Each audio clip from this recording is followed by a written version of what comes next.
Sentar-se, meu querido.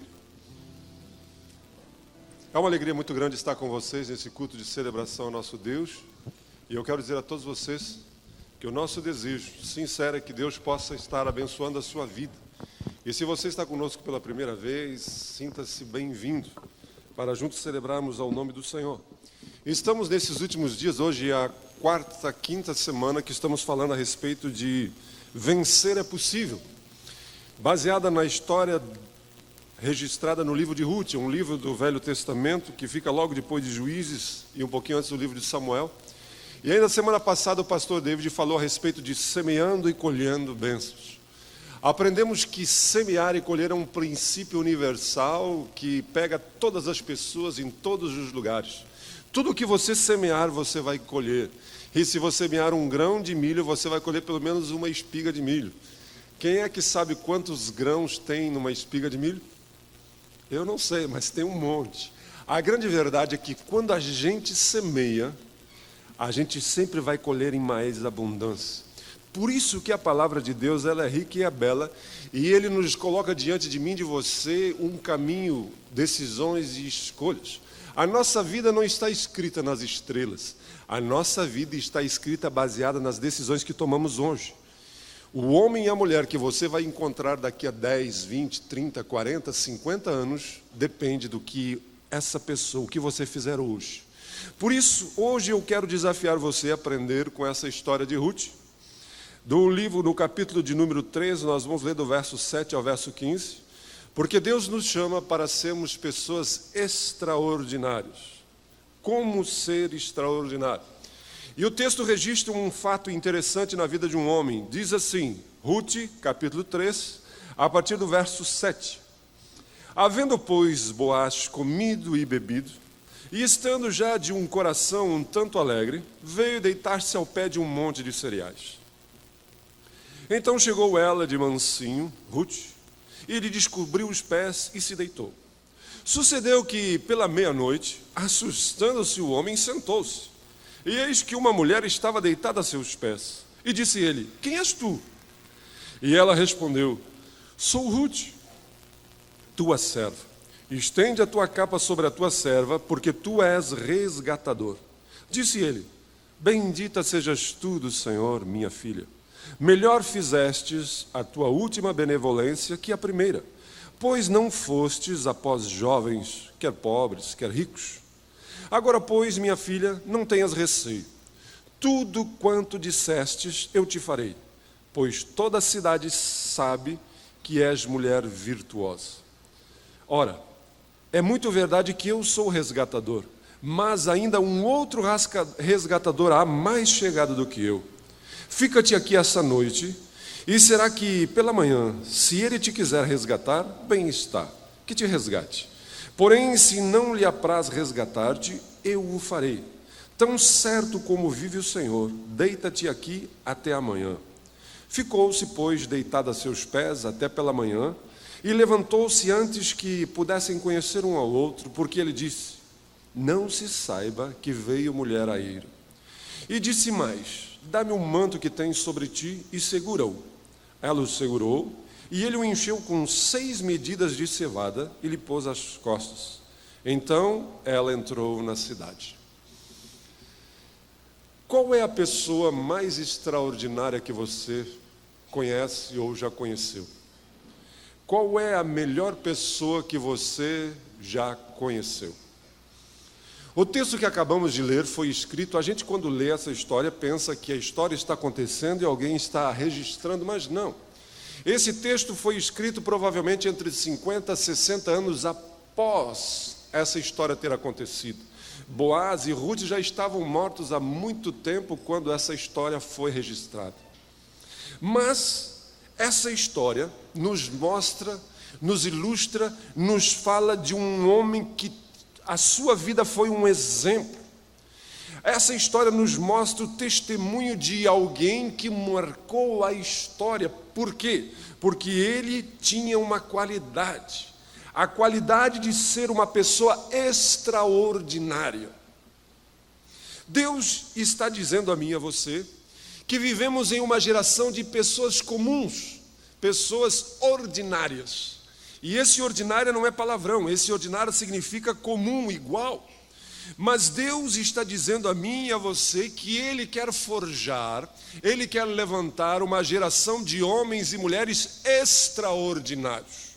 Homens e mulheres que não se deixam nivelar por baixo.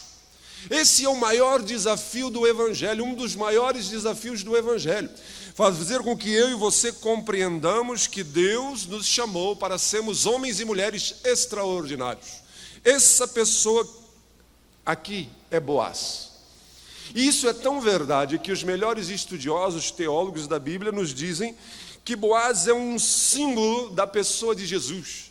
Ele é alguém que no Velho Testamento ele viveu aproximadamente 1000 e poucos anos antes de Jesus. Mas ele é um símbolo, uma figura de quem Jesus já haveria de ser. Por isso, eu desafio você, para que eu e você aprendamos com esse homem, com essa história, pelo menos 3 virtudes. Deus quer que eu e você aprendamos a desenvolver 3 virtudes para não vivermos uma vida medíocre, para que não venhamos a viver uma vida nivelada por baixo. Deus quer que eu e você tenhamos uma vida bem-sucedida, uma vida vitoriosa, mas para que isso se concretize, nós precisamos ser pessoas extraordinárias. O texto, talvez para algumas pessoas, surja um tanto quanto estranho, mas era um costume, era um hábito dos judeus daquela época, que quando uma mulher ficasse viúva, e ela não tinha herdeiros, e ela não tinha filhos, alguém da sua família, porque como uma mulher sem um marido, uma mulher sem um pai no sentido de apoio, ela teria dificuldades de viver a sua vida, e para se perpetuar a sua descendência, alguém, um parente mais próximo, seria o resgatador do nome daquela viúva e do seu marido falecido. E ele deveria tomá-la, casar com ela, e o filho que nascesse não herdaria o nome do pai biológico, mas herdaria o nome do pai que morreu. Ele seria um resgatador do quê? Da descendência, para que nenhuma família se acabasse, para que nenhuma família tivesse, vamos dizer assim, sido excluída da sua genealogia. Isso era um costume judeu. Ruth, como nós já aprendemos, ela era moabita. Ela não tinha nada a ver com essa história, mas ela havia casado com um judeu. E agora, quando elas estão, ela e sua sogra Noemi, vivendo uma situação difícil, de penura, de pobreza, que precisam que alguém olhe em favor delas, a sua sogra diz: esse cabra, ele é um dos nossos resgatadores, ele é da família do meu marido. Então nós temos um costume, Ruth. Você vai lá onde descobrem aonde ele vai dormir, porque agora estão fazendo uma festa que terminaram a colheita dos cereais, e eles vão fazer uma festa, celebrar uma festa, e provavelmente ele vai dormir em cima de um monte de cereais. Você vai descobrir aonde ele está dormindo, e você vai lá, vai descobrir o pé dele, e se deitar aos pés desse homem.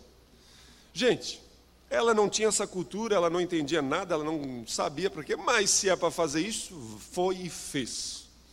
E esse texto nos diz que lá pela meia-noite, depois de uma festa, depois do coração de Boaz já está um tanto quanto alegre, ele acorda no meio da noite e ele percebe uma mulher, bem mais jovem que ele, deitada aos seus pés. E ele diz: epa, quem é você? O que você está fazendo aqui?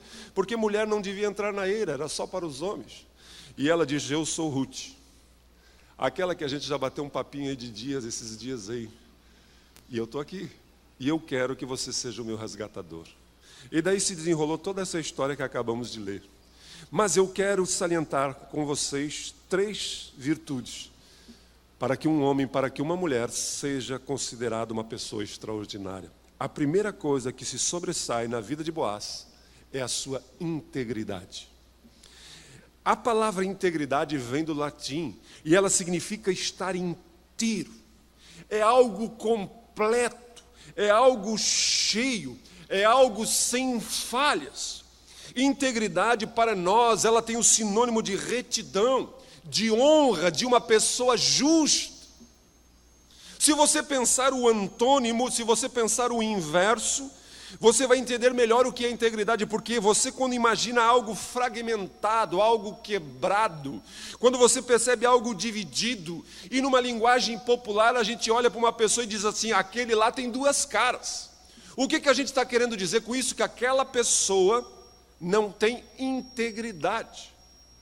Porque uma hora ele é uma coisa, outra hora ele é uma coisa. A gente não sabe com qual cara está falando. E Boaz tinha essa integridade. Eu quero que vocês se coloquem na situação desse homem. Eu quero que vocês imaginem esse homem depois de uma noite, de uma festa, que ele está com a sua cabeça um tanto quanto alta, o seu coração alegre, e de madrugada ele encontra uma mulher deitada aos seus pés.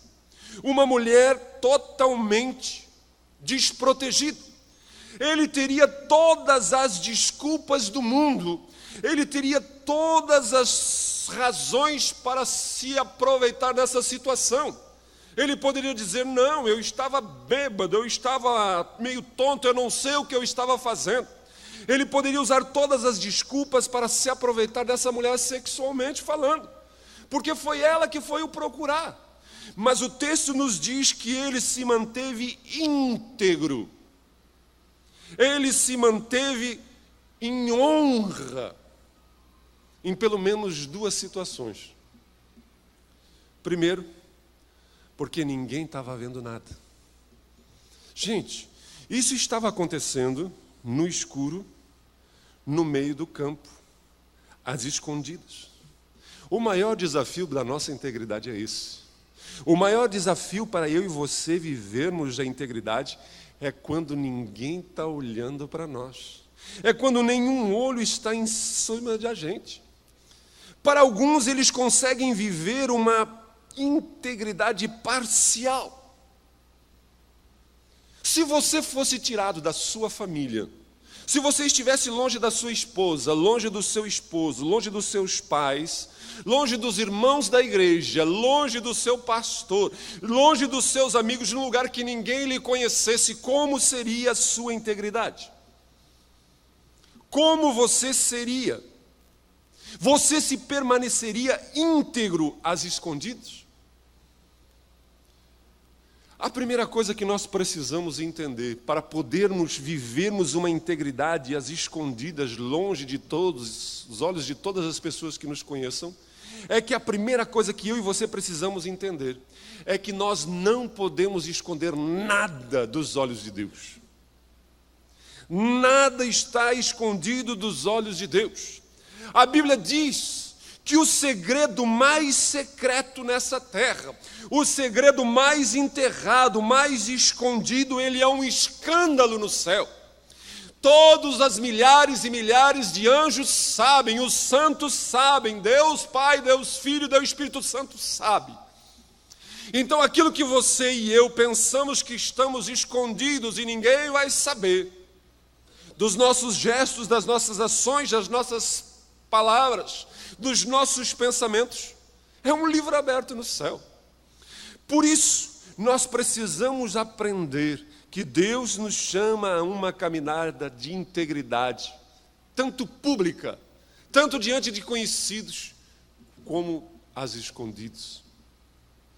Hoje pela manhã ainda falei a respeito de um casal que parou na beira de uma lancheria, de uma beira-estrada, e pediram 2 sanduíches para a viagem. E o homem estava um pouco apressado e disse: por gentileza, enrola esse sanduíche para a viagem. E a lancheria estava muito cheia, era no final da tarde. E o menino aprontou, enrolou, e ele pegou o carro e saiu. Depois de andar alguns quilômetros, a mulher do seu lado resolveu abrir o sanduíche. E em vez de ter sanduíche, estava todo o dinheiro do dia.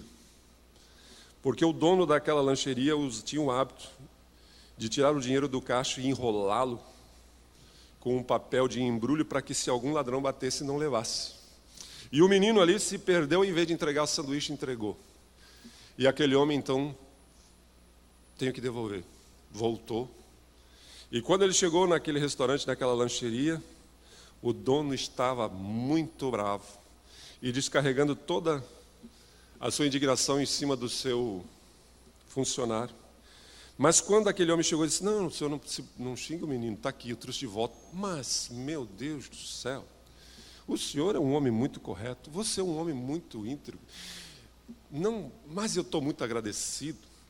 Eu tenho um amigo meu que é repórter aqui do Jornal da Cidade, vamos fazer uma matéria, isso tem que ser contado, porque isso é uma coisa muito rara hoje em dia, alguém pegar todo esse monte de dinheiro e voltar e devolver. Daí aquele homem falou baixinho perto do ouvido dele e disse,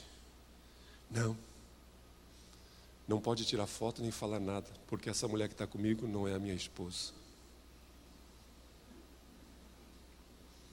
Existem pessoas que conseguem ser íntegras em algumas coisas. Gente, elas chegam a ser caxias.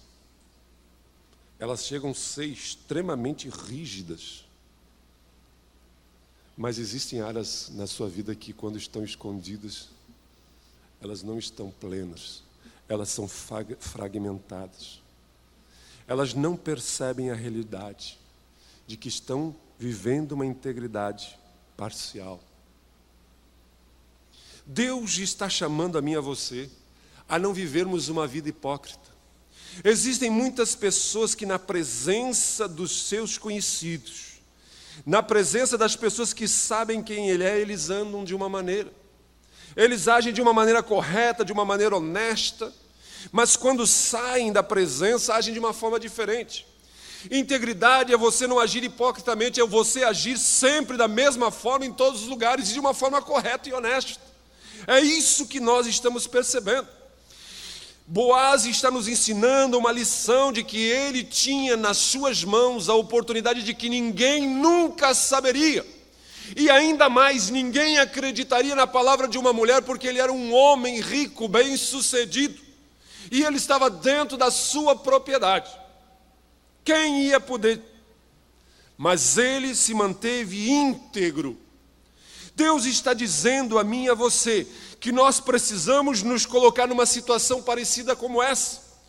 Eu quero dizer que você precisa se colocar numa situação que talvez você se veja dentro de uma barraca, dentro de um quarto, e uma mulher lindíssima venha, se insinua a você, se ofereça a você, e ninguém sabe, ninguém está próximo, mas você simplesmente a trata com dignidade e não a usa. Foi isso que Boaz fez. Deus está dizendo a mim e a você que nós precisamos viver uma integridade em todos os momentos, em todos os lugares, em todas as dimensões da nossa vida. Nós precisamos aprender a ter dinheiro, mas não deixarmos que o nosso dinheiro nos corrompa.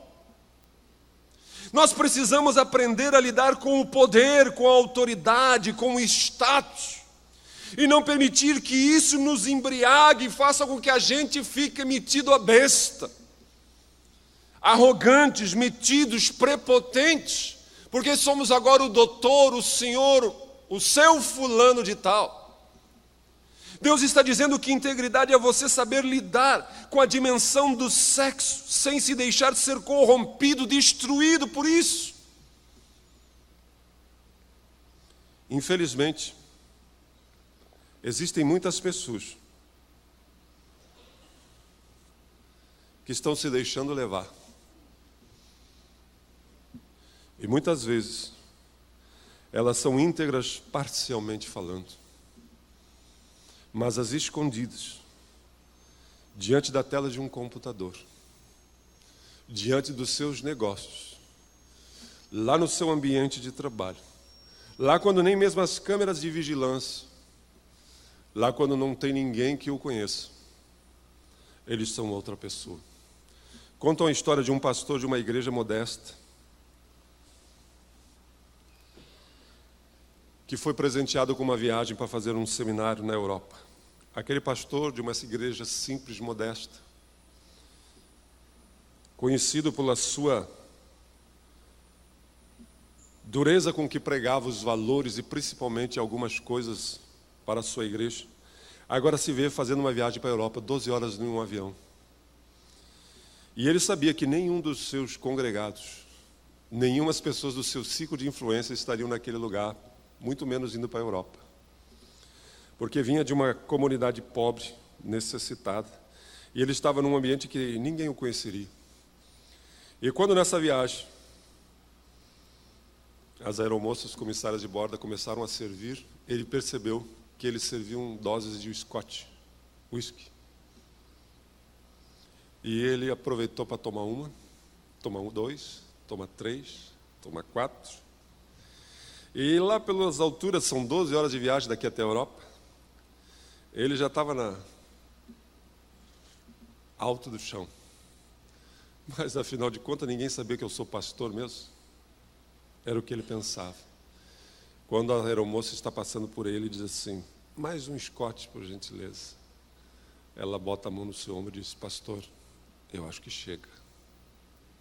Ele nunca imaginou que aquela menina o conhecia.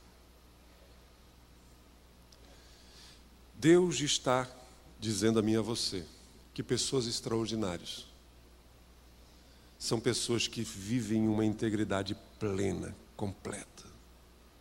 Não existe rabo preso. Não existe pegadas a ocultar. É como o caminho de uma serpente sobre a penha, não deixa rastro. Pode olhar, pode examinar.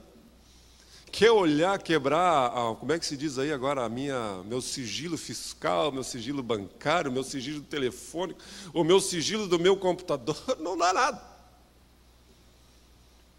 Porque vive uma integridade plena. A segunda característica que esse homem viveu uma integridade foi que ele soube lidar com a vulnerabilidade das pessoas ao seu redor. Eu quero que você imagine Ruth, pobre, necessitada, fragilizada emocionalmente porque perdeu o seu marido, não tinha perspectiva de futuro, talvez estivesse meio desesperada, poderia estar pensando: e agora o que eu faço da minha vida? Essa mulher, bela, jovem, fragilizada, vem e se coloca diante dele, na sua cama, depois dele estar alto do vinho.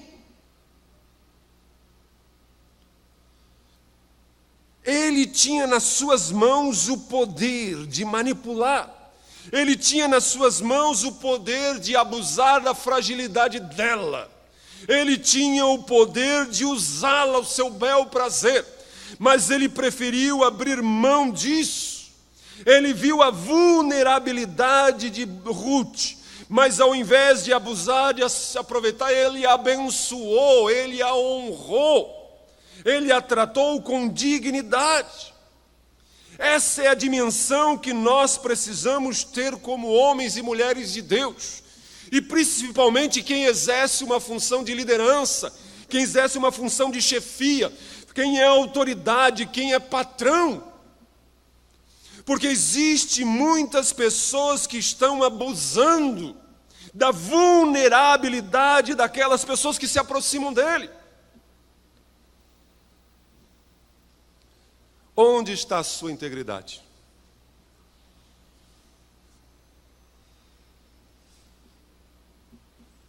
É quando você tem o poder de manipular e rejeita essa possibilidade. É quando você tem o poder de levar vantagem, porque a pessoa não vai poder reagir, se defender, ela está vulnerável, mas você não abusa. Ruth estava aos pés de Boaz, pobre, mendiga, fragilizada, e ele a enalteceu. Eu gostaria de dizer que gostaria de dizer que todo cristão deveria viver essa dimensão. Mas, gente, existem muitas pessoas que aproveitam e veem nessa situação de fragilidade uma vantagem. É aquele marido que perdeu o emprego, está agora, terminou o seguro-desemprego, não consegue uma colocação, estão passando necessidade. E eles chegam à conclusão que vão ter que se desfazer do seu carro. E daí, o irmão abençoado sabe que ele está precisando. e vai lá e diz: eu te dou tanto. Algo extremamente injusto. Supervaloriza. Se aproveita que ele está precisando com água por aqui. E o irmão ainda tem a cara de pau de dizer que fez um bom negócio. Gente, isso não é história para carochinho. Pessoas que se aproveitam da vulnerabilidade. Pessoas que se aproveitam para levar vantagem de pessoas que estão fragilizadas. Se eu fosse contar para vocês tantas situações de abusos até mesmo físicos, de patrões que sabem que a sua funcionária não pode perder o emprego, e eles as constrangem. Pessoas que sabem que aquela pessoa precisa daquilo e a exploram. Falta de integridade. Deus está dizendo a mim e a você que ser íntegro é saber lidar com a vulnerabilidade. É você ter o poder de pisar em cima. É o poder de você perceber que alguém que está enfrentando uma crise no seu casamento, e agora ela está confusa, desorientada, e ela começa a abrir o seu coração, e você larga o seu charme, a sua boa vontade, você faz para poder tirar uma casquinha. Aproveitar-se da fragilidade, da vulnerabilidade. Boaz tinha tudo isso na sua mão, mas ele olhou para ela e disse: Ruth, eu quero te levantar, eu quero te restaurar como mulher, eu quero que você seja honrada, eu quero devolver você a vida, eu quero fazer com que você seja uma mulher verdadeiramente bem-sucedida, e eu não quero te usar, abusar, eu não quero me aproveitar de você. Por isso que Boaz é um exemplo de Jesus. Porque assim como o Boaz foi um homem íntegro, tanto em público quanto às escondidas, Jesus foi um homem que foi íntegro não apenas em público, mas em todos os momentos da sua vida ele foi íntegro a ponto de os próprios demônios. A Bíblia diz que os próprios demônios diziam: oh, você é o justo, o santo de Deus, o íntegro de Deus. Isso na boca do demônio, porque Jesus vivia a sua integridade plena. E não apenas pela integridade, mas assim como Boaz não se aproveitou de alguém ferido, assim como Boaz não se aproveitou de alguém fragilizado, mas o enalteceu, o recebeu e usou assim a Jesus. Quando nós nos levamos a Jesus, nos vamos a Jesus. Quando nos colocamos a Ele as nossas fragilidades, quando somos feridos, machucados, abusados nessa vida, nós encontramos alguém que nos cura, alguém que nos trata com dignidade, alguém que nos trata com valor, alguém que restaura a nossa dignidade humana, restaura a nossa personalidade, a nossa identidade. Por isso que Jesus não quer usar a sua vida, Jesus quer abençoar a sua vida. É isso que ele disse quando ele disse: vinde a mim todos os que estão cansados e sobrecarregados, e eu vos aliviarei. Talvez você tenha sofrido na mão de pessoas que te abusaram. Talvez você foi abusado por um pai tirano, por uma mãe tirana, pelo marido, por uma esposa, por filhos. Talvez por amigos, talvez por patrão, talvez por empregados.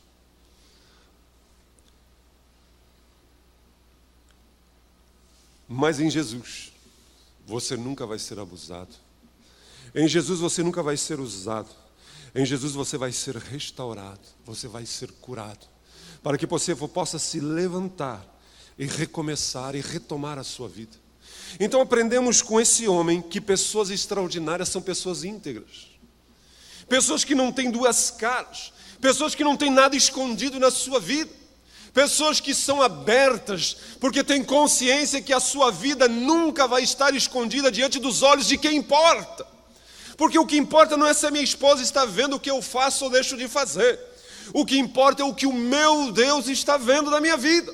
E Ele está comigo 24 horas em todos os lugares, aqui e lá na Alemanha, quando eu tive dia desses. Integridade é saber tratar as pessoas sem usá-las, sem manipulá-las, principalmente quando estão vulneráveis. A segunda característica que aprendemos com esse homem é a generosidade. Pessoas extraordinárias. Você quer ser extraordinário? Você quer sair do nível básico, do nível baixo? Você precisa ser uma pessoa íntegra e uma pessoa generosa. Pessoas generosas não são miseráveis. São pessoas que têm um coração largo. São pessoas que têm uma alma grande. Pessoas que têm um coração generoso. São hospitaleiros. É isso que Deus está dizendo. Que se você quiser ser uma pessoa extraordinária, você deve vencer essa tendência egoísta, essa tendência mesquinha, essa tendência interesseira que nós somos ensinados desde pequeno, que está dentro de nós. A Bíblia diz em Provérbios 30, verso 15, que a sanguessuga. Vocês sabem o que é sanguessuga? Quando eu era pequeno, a gente dizia chamichunga. Daí depois que eu fui descobrir que era sanguessuga. Mas até eu aprender isso, era chamichunga para cá. É aquele negocinho que você, quando entra na água, parece uma larva e ela cola em você. E aquilo tem tipo uma ventosa e chupa o teu sangue. E diz os entendidos que a melhor coisa é você queimar ela e não puxar. Mas a gente quando era... Obrigado. Você está sendo generoso hoje comigo. A Bíblia diz que a sanguessuga tem 2 filhas. Sabe qual é o nome das filhas da sanguessuga? Dá. Me dá. Eu quero. Sempre que você só pensa em que eu ganho com isso, me dá, você é filha da sanguessuga. Você tem uma cara de chamichunga. E vamos ser bem honestos, gente. Vivemos em uma época onde as pessoas só querem receber. Muitas mães não se dão nem aos seus próprios filhos. Gente, o que tem de crianças lindas, belas, sendo criadas pelo titio, pela titia, pelo vovô, pela vovó, pela creche. Porque as suas mães não conseguem se dar aos seus próprios filhos, elas não são generosas. Mães não gostam nem de amamentar, porque se amamentar muito o peito vai cair. E daí já viu, né? Você está rindo, mas todo mundo só está pensando em si. Maridos que não se dão às suas esposas. Maridos que não são generosos, que não são abençoadores. Eles só têm os seus interesses. Pais, filhos, pessoas que só têm amigos quando estão recebendo alguma coisa.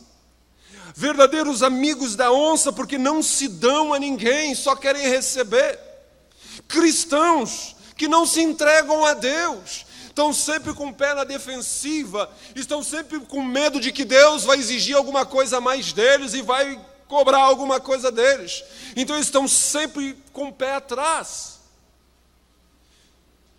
Deus está dizendo a mim e a você, que se você quiser, se nós quisermos ser uma pessoa extraordinária, precisamos ser pessoas generosas, que se deem, que se doam, que servem. Aqui está Boaz, um homem rico, um homem próspero, se entregando a uma mulher que ele não conhecia direito, uma moabita que alguns dias estava ali, mas ele a estava abençoando, ele estava repartindo, ele estava protegendo. Você tem se dado por alguém? Você tem se dado a alguma causa? Se eu pegasse o seu talão de cheque,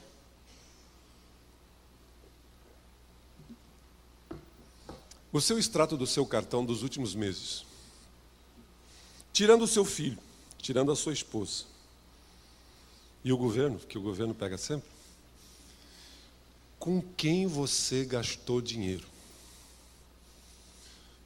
Eu não estou falando esse R$1 que a gente dá na sinaleira. Algo que realmente mexeu com você. Qual foi a última vez que você chegou e falou com a sua esposa, com seus filhos, assim, vamos abençoar essa causa? Vamos abençoar essas pessoas? Vamos abençoar? Vamos ser generosos? Vamos fazer algo que realmente mexa? Gente, pessoas extraordinárias são pessoas que se doam. Eu poderia passar aqui o resto da noite falando de pessoas que a história foram marcadas pela história, porque elas, tudo o que tinham, elas distribuíram.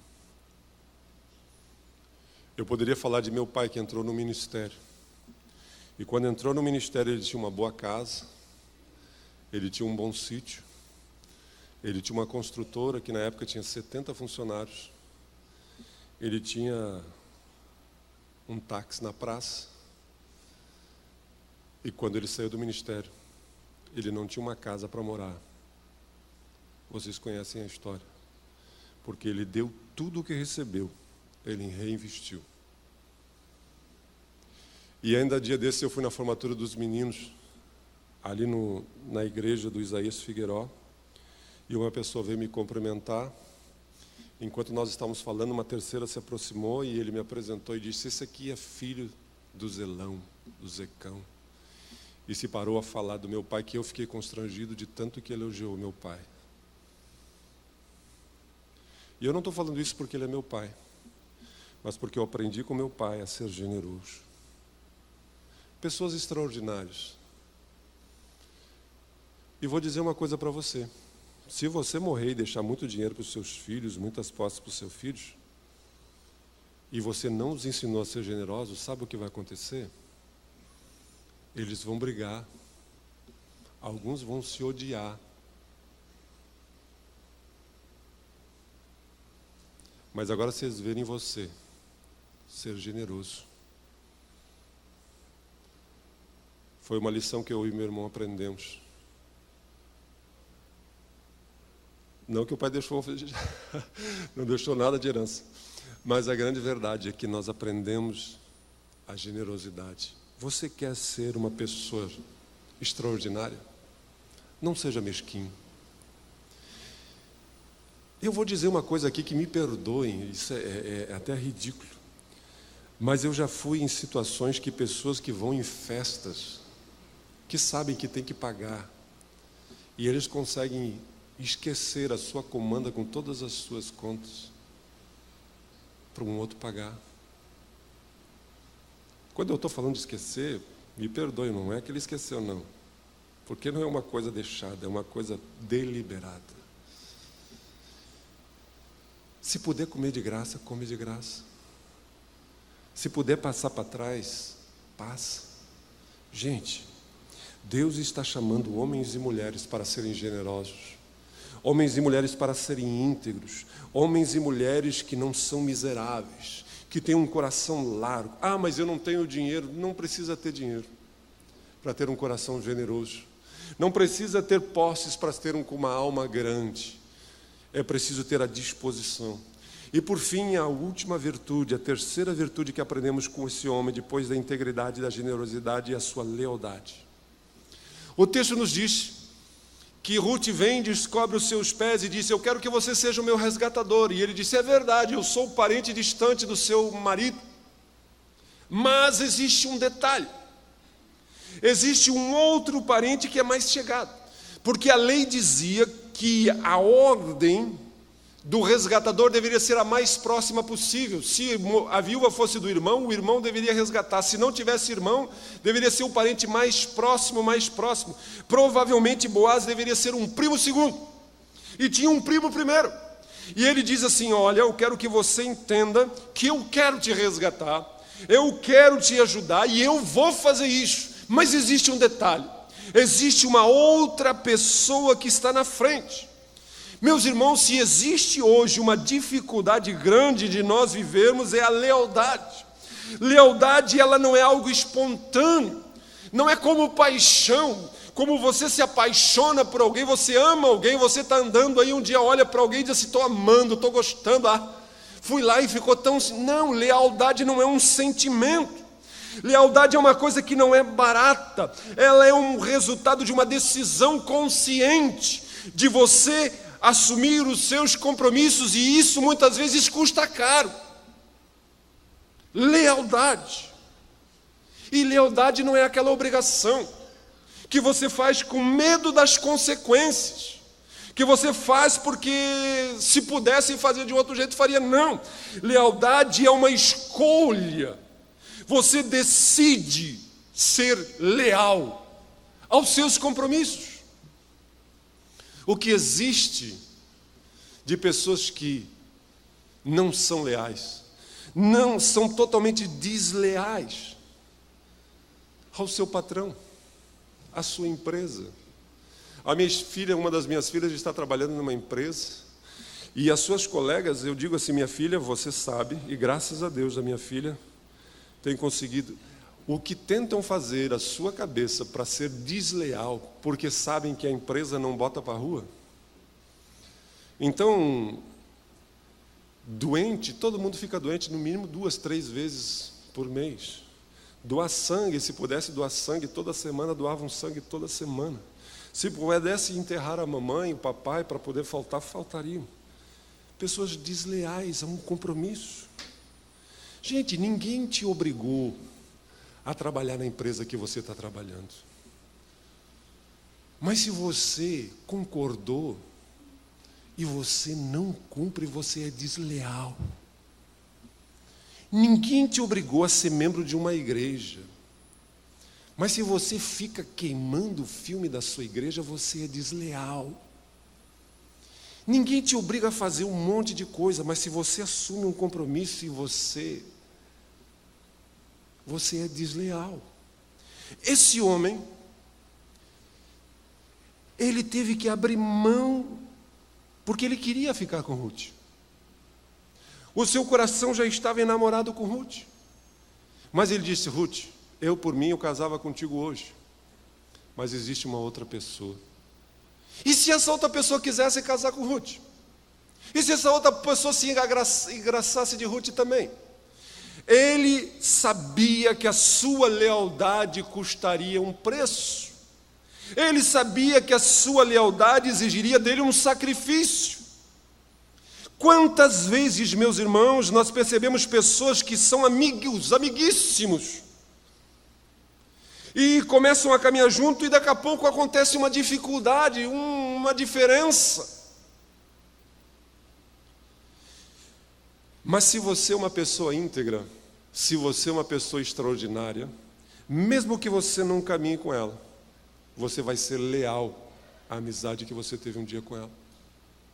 Você não vai ter prazer em que ela se exploda. Você não vai ter prazer em que ela se dê mal. Você não vai ter prazer para que ela vá mal. Pelo contrário, você até vai fazer de tudo para ter um bom relacionamento com ela. É a questão de maridos e mulheres que se separam, que têm filhos juntos. Talvez não dá para viver como marido e mulher. Mas você precisa entender que, se um dia você assumir um compromisso com essa pessoa, você não deve ser uma pessoa desleal. Não significa que você tem que conviver com ela, concordar com o que ela faz de errado. Mas não é você que deve sair por aí, destruindo a sua vida, prejudicando a sua vida, criando conflito para ela. Lealdade. Deus está nos chamando para sermos homens e mulheres extraordinários. Por isso, eu quero dizer a você que é fácil. Nós nos deixamos levar por sentimentos, mas a lealdade está acima dos sentimentos. A lealdade está baseada em valores, não apenas em emoções e em sentimentos. É muito fácil cuidar de alguém quando a gente está apaixonado. É muito fácil você tratar bem uma pessoa quando todos os sentimentos são legais. Mas você precisa ser leal quando os sentimentos desaparecem. E quando, com ele, você precisa manter as responsabilidades e os compromissos que você assumiu. Deus tem nos chamado para sairmos da mediocridade. E eu pergunto a você, você está disposto a ser uma pessoa extraordinária? Você está disposto a ser uma pessoa que daqui a 10, 20, 30, 40, 50 anos, o que os seus netos vão dizer de você? O que as pessoas vão falar de você? Sinceramente. Às vezes sem lhe conhecer, sem saber de você. Vão dizer, não, o que eu ouvi dessa pessoa é isso e isso, porque marcamos a história por sermos pessoas extraordinárias. Mas como foi dito semana passada, o que eu vou ser no futuro, o Gilberto que os meus bisnetos, não sei se vão chegar até os bisnetos, mas o que os netos vão conhecer é reflexo do Gilberto que vive hoje. Por isso eu e você somos chamados, como Boaz, a sermos pessoas extraordinárias. Vamos orar? Curva a sua cabeça.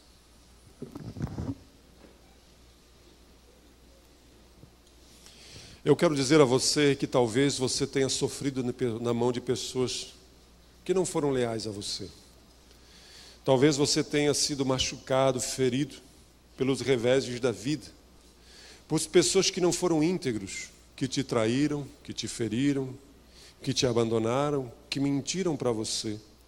Você confiou, você se entregou e essa pessoa abusou de você. No momento em que você estava mais fragilizado, talvez um líder, talvez um pastor, talvez o seu pai, talvez um patrão, talvez alguém que exercia autoridade sobre a sua vida. Você estava fragilizado e ele, em vez de te levantar, ele te prostrou, ele te usou. Talvez você se decepcione porque as pessoas que você acreditavam que estavam interessadas em você te abandonaram, voltaram as costas para você e não foram generosos, não tiveram um coração amplo.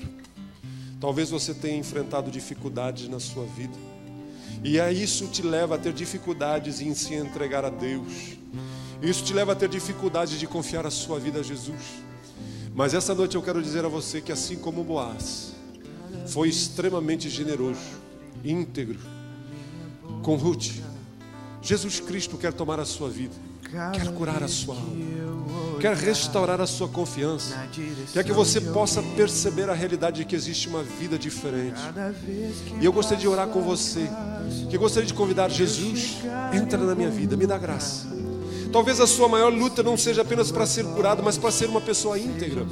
Talvez você já se esforçou, talvez você já lutou contra aquilo que tenta te destruir.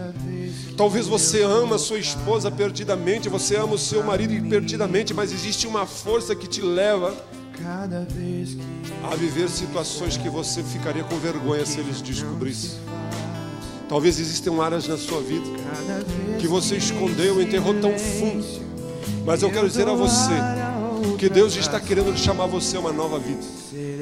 Quer curar. E eu queria orar com você. Levante a sua mão onde você está aí, que eu quero orar com você. Isso. Levante bem alto. Deus abençoe. Eu convidaria a igreja a ficar de pé.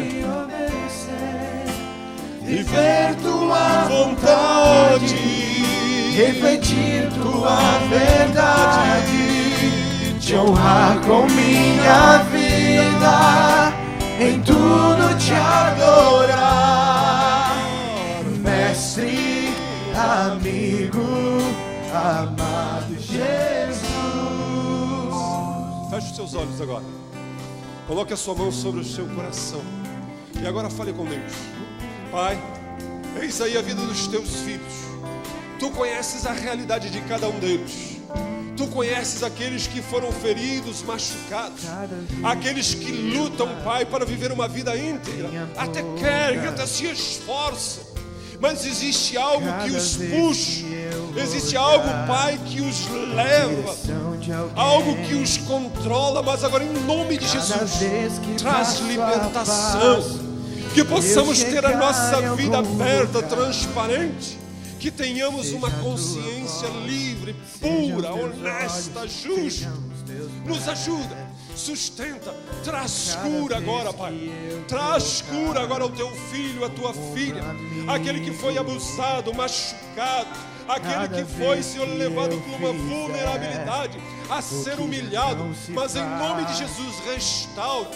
Deus, vem agora e traz a esse coração, a essa alma, a paz, a graça, a consolação do Espírito Santo de Deus.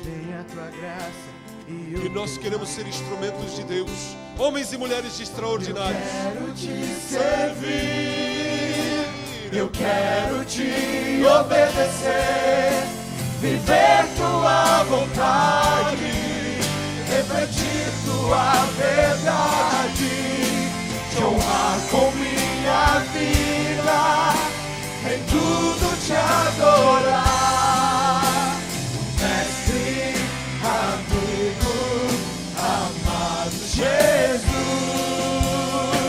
eu quero te servir, eu quero te obedecer, viver tua vontade, refletir tua verdade, te honrar com minha vida, em tudo te adorar.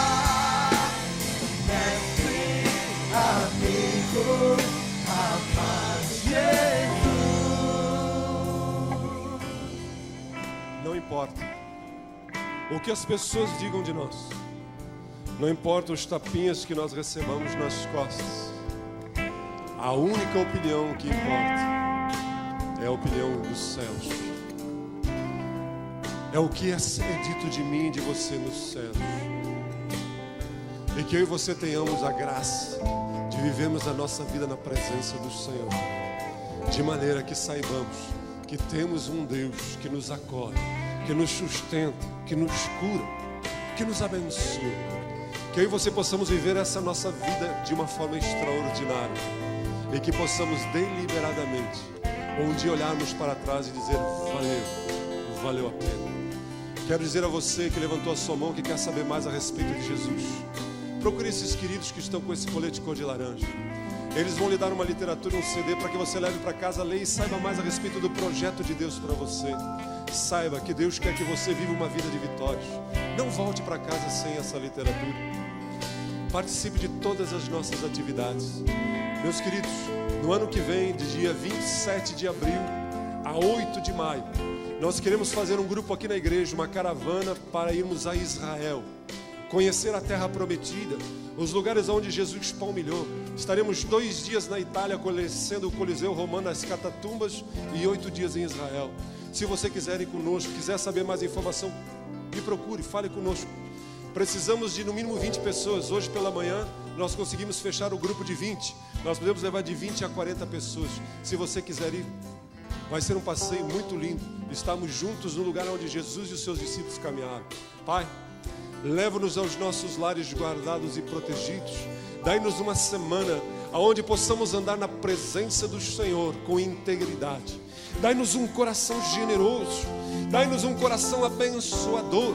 Não permita, Pai, que o egoísmo, que a avareza, que a ganância ofusque, mas que sejamos pessoas extraordinárias e que sejamos leais aos compromissos que assumimos, leais, Senhor Jesus, aos valores que Tu tem nos dado. É o que te pedimos, para a honra, para a glória do nome de Jesus, nosso Deus. Deus os abençoe, uma semana abençoada a todos.